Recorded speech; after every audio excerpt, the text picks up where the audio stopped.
Hey guys, welcome to my new blog video. तो guys देखते देखते एक दिन ना एक दिन सक्सेस हो ही जाऊंगा। तो गाइस देख सकते हो, पैसे बचा के क्या करोगे, पैसे कमा के क्या करोगे, या घूमने चले आओ। तो देखते पाচ্ছ আমি কোন জায়গায় ঘুরতে এসেছি। কত সুন্দর বন গাইস, আমি বনের মধ্যে ঘুরতে এসেছি। গাইস তোমরা ভিডিওটা লাইক করো গাইস, আমি কতটা মেহনত করছি, কতটা সাপোর্ট করো, সাপোর্ট দেখাও। কোন জায়গায় আমি ঘুরতে এসেছি, নেক্সট লেভেল গাইস। গাইস দেখতে পাচ্ছ এগুলা কি guys, Khatarnak. OP in the chat লাগছে, ওপি ইন দ্য চ্যাট।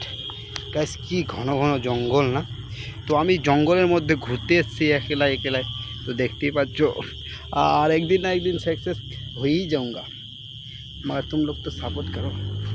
देखते दिखाते एक दिन तो मैं सक्सेस हो ही जाऊंगा। ब्लॉग बनाना मेरा एक नशा चल गया है। ब्लॉग बनाना मुझे अच्छा लगता है, तो इसलिए मैं ब्लॉग बनाती हूँ। तुम लोग को भी अच्छा लगे तो यार तुम लोग भी बनाओ, क्योंकि मैं रोज़ देता ही रहूँगी। और ऐसे तो मैं वेस्ट बंगाल से हूँ, तो हिंदी से नहीं यार, बांग्ला से ब्लॉग डालती हूँ, तो तुम लोग देखना। तो गाइस তোমরা কেমন আছো? বাঙালি ভালো তো? তো গাইস তোমরা সাপোর্ট করো guys. Love you for watching, by.